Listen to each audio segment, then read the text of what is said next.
میں نے سوچا کہ اپنی پچھلی ویڈیوز میں کچھ ابہام جو پیدا ہو گیا تھا یا پیدا ہو سکتا تھا، میں اس کی وضاحت کرنے کے لیے میں ایک چھوٹی سی ویڈیو بنا دوں. اور یہ پچھلی ویڈیو میں نے شروع میں کہا تھا کہ یہ ایک ایپ تھا اور یہ رہا ہوگا، اور ایوولوشن میں ہم یہ کہتے ہیں کہ وہ اس نے پروگریسولی ترقی کرتے کرتے کرتے کرتے وہ ہوموسیپینس میں تبدیل ہو گیا، یعنی کہ انسانوں میں تبدیل ہو گیا. یہ انسان ہے اور یہ پہلے ایپ تھا. تو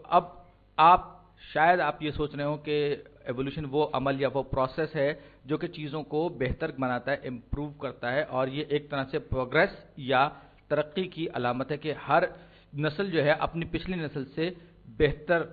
وجود میں آتی ہے. اور میں اس بارے میں بہت واضح آپ کو کر دینا چاہتا ہوں کہ ایوولوشنری یا نیچرل سلیکشن کے کانٹیکسٹ میں جو چیز زیادہ معنی رکھتی ہے وہ ہے فٹنس، یعنی اپنے ماحول سے زیادہ مطابقت رکھنا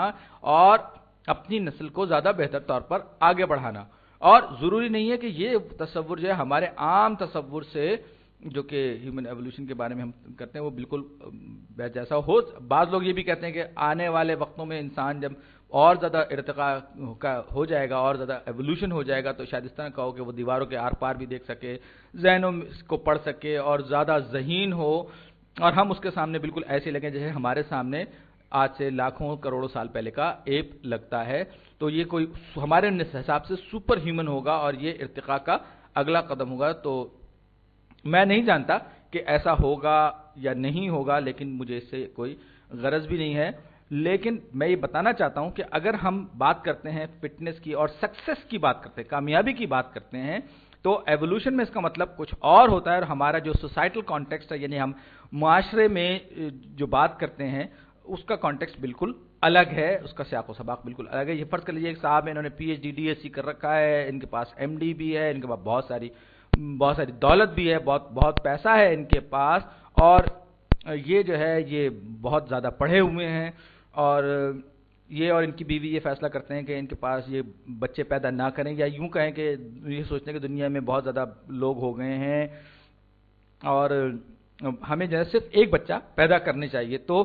ان کی بیگم بھی ہیں، اور بیگم بھی جو ہے انہی کی طرح سے ایم ڈی ہیں، پی ایچ ڈی ہیں. تو یہ صرف ایک بچہ پیدا کرنے کے بارے میں فیصلہ کرتے ہیں کہ جب ہمیں صرف ایک ہی بچہ پیدا کرنا ہے. اور ان کی خاتون جو ہے، خاتون خانہ یا ان کی بیگم صاحبہ جو ہیں، وہ بھی بڑے احتیاط سے کہتے ہیں کہ ہمیں جو ہے ذمہ دار شہری ہونے کا ثبوت دینا چاہیے. لیکن یہ جو شخص ہے یہ ایک یوں سمجھ لیے کہ کوئی بہت عام سا آدمی ہے، اس نے کوئی بہت زیادہ پڑھا ہوا بھی نہیں ہے، اور یوں سمجھے کہ بہت شریف اور شریف بھی نہیں ہے، بدماش ٹائپ کا ہے اور غیر ذمہ دار ہے. اور اس نے 30 سال کی زندگی میں کئی شادیاں کی اور مختلف بیویوں سے اس کے 10 بچے پیدا ہو گئے، اور کچھ ایسے تھے جن کو انہوں نے دوسرے گھرانوں کو، بے اولاد جوڑوں کو دے دیا. اب میں اس بارے میں کوئی ججمنٹل نہیں ہونا چاہتا، کوئی فیصلہ نہیں کرنا چاہتا، لیکن سوسائٹی کے نقطہ نگاہ سے، معاشرے کے نقطہ نگاہ سے یہ شخص انسکسیسفل ہے. لیکن جب ہم ایوولوشنری ویو پوائنٹ سے بات کرتے ہیں، ایوولوشن سے احساس سے بات کرتے ہیں، تو یہ سکسیسفل ہے، یہ شخص کامیاب کہلائے گا، کیونکہ اس نے اپنے جین زیادہ پاس کیے ہیں بنسبت اس جوڑے کے جس نے کہ صرف ایک بچہ پیدا کیا ہے. ان لوگوں کے جو جین ہیں وہ اگلی نسل میں کم منتقل ہوئے، ان دونوں میاں بیوی کے یا ان صاحب کے. لیکن اور جب ہم سوسائٹی کے سسٹم کی بات کریں تو یہ لوگ واقعتاً انٹلیکچولی اگر دیکھا جائے تو یہ فزیکلی بھی یہ بہت رسپانسبل ہیں، سب اچھے ہیں، لیکن یہ سکسیسفل نہیں ہے ایوولوشنری پوائنٹ سے. لیکن یہ شخص جو ہے، جو اگر میں اسٹیٹسٹکس کی بات کروں تو شاید میں نے کہیں پڑھا تھا کہ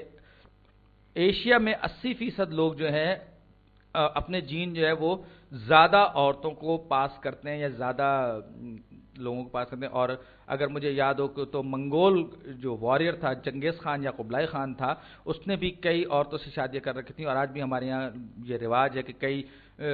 ایک سے زیادہ بیویاں رکھی جاتی ہیں اور لوگ شادیاں کرتے ہیں اور خوب بچے پیدا کرتے ہیں، اور زیادہ سے زیادہ اولاد ہونا جو ہے ہمارے یہاں کامیابی کا باعث سمجھا جاتا ہے. اگرچہ میں اس پر کوئی تبصرہ نہیں کروں گا، لیکن میرے کہنے کا مطلب یہ ہے کہ ضروری نہیں کہ جو ہم عام اپنے معاشرے کے حوالے سے کسی چیز کو کامیاب اور ناکام کہتے ہیں وہ ضروری نہیں ہے، کیونکہ یہ جو جوڑا ہے یہ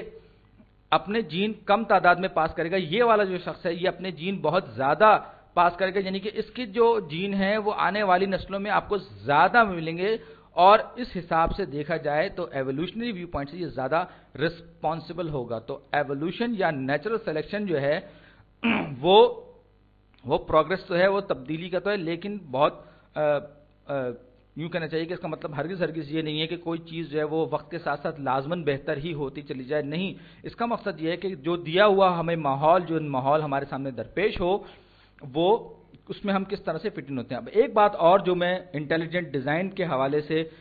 میں کہنا چاہوں گا، پچھلی ویڈیو میں جو شاید اس میں بھی میں نے کچھ ابہام چھوڑ دیا تھا، تو ایوولوشن اور انٹیلیجنٹ ڈیزائن پر میں اپنی بات کو تھوڑا سا وضاحت کرنا چاہوں گا۔ میرا مقصد اس ویڈیو میں کسی سائیڈ لینا نہیں تھا، اور ایک بات بتا دوں کہ ایوولوشن اور انٹیلیجنٹ ڈیزائن کی جو بحث ہے دراصل ایک نان ڈیبیٹ ہے۔ اس بحث کا سچی بات یہ ہے کہ کوئی نان ایشو ہے، اس کا کوئی ایشو نہیں ہے۔ البتہ ایوولوشن کے بارے میں اتنا کہنا ضروری ہے کہ جتنا ایوولوشن بھی ہے وہ جدید حیاتیات یا ماڈرن بایولوجی کی بنیاد ہے۔ اس کی مدد سے ہم ہیریڈیٹی کو سمجھتے ہیں، ہم بہت ساری بیماریوں کو سمجھتے ہیں، بہت سارے معاملات کو جو کہ ہماری بایولوجی سے ریلیٹ کرتے ہیں ان کو سمجھتے ہیں، اور یہ نیچرل سلیکشن کے ذریعے ہم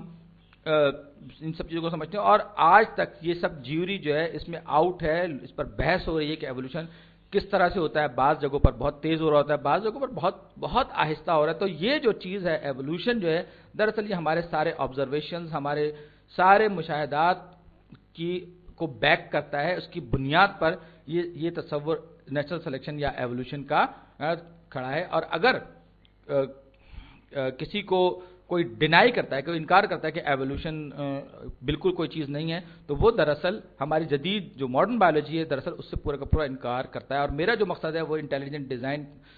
سے یہ نہیں ہے کہ میں اس کو فیور دوں یا اس کی مخالفت کروں، لیکن میں یہ کہنا چاہوں گا کہ اگر آپ اول بات تو ہے کہ انٹیلیجنٹ ڈیزائن جو ہے وہ کوئی سائنٹیفک تھیوری نہیں ہے، لیکن اگر آپ، ظاہر بات ہے ہر ایک انسان کا اپنا عقیدہ ہوتا ہے، وہ چاہتا ہے کہ وہ کسی کا ماننے والا ہوتا ہے، تو یہ ایک پرٹیکولر آرگینزم ہے۔ میں چاہ رہا ہوں کہ دو جو تصورات ہیں ان کو تھوڑا سا ایک دوسرے سے جو ان کی مخالفت ہے اس کو کم کرنے کی کوشش کروں۔ اور یہ انسانی آنکھ ہے، اگر آپ کو معلوم ہو تو انسان کی ساری آنکھیں بھی ایک جیسی نہیں ہوتی۔ تو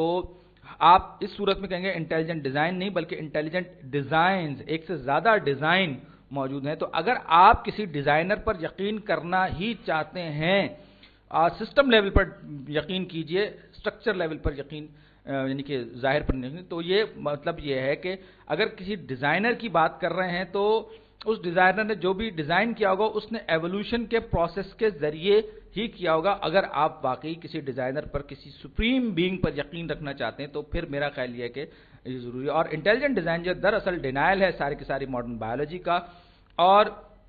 یہ جو ہے یہ کوئی تھیوری نہیں ہے، کوئی سائنٹیفک تھیوری نہیں ہے۔ اس کو نہ تو آپ صحیح ثابت کر سکتے ہیں اور نہ ہی آپ اس کو غلط ثابت کر سکتے ہیں، اگرچہ انٹیلیجنٹ ڈیزائن میں جو ٹرمز ہوتی ہیں وہ سائنٹیفک ٹرمز استعمال کی جاتی ہیں، اصطلاحات ساری کی ساری سائنٹیفک استعمال کی جاتی ہیں، لیکن اس کا جو مقصد ہے وہ یہ ہے کہ بس ایک کریٹر پر یقین کر لیا جائے اور سارے کے سارے جو ایوولوشن ہے اس کو ریجیکٹ کر دیا جائے۔ لیکن میں عدم احترام، میں ڈسرسپیکٹ کا بھی شکار نہیں ہوں گا۔ اگر آپ کسی بھی نظریے پر، کسی بھی مذہبی نظریے پر یقین رکھتے ہیں اور آپ چاہتے ہیں کہ کوئی خالق، کوئی کریٹر رہا ہوگا اور اسے کریڈٹ دینا چاہتے، تو میں یہ چاہوں گا کہ آپ ذرا سوچیں اس پہلو پر کہ آپ اس سسٹم کو دیکھیے جس کو کہ ڈیزائن کرنے والے نے ڈیزائن کیا ہوگا۔ یہ بات یاد رکھیے، ایوولوشن کریشن ڈیبیٹ جو ہے، ایوولوشن انٹیلیجنٹ ڈیزائن کی جو ڈیبیٹ ہے، وہ اس میں آپ کو یہ سارے کے سارے پہلو دیکھنے پڑیں گے۔ اور یاد رکھیے انٹیلیجنٹ ڈیزائن کو نہ تو آپ صحیح ثابت کر سکتے ہیں اور نہ ہی غلط ثابت کر سکتے ہیں۔ اور یہ بات کہ فٹنس اور پروگریس کا مطلب جو ہم عام زندگی میں لیتے ہیں ضروری نہیں کہ وہ وہی ہو جو کہ بایولوجی میں لیا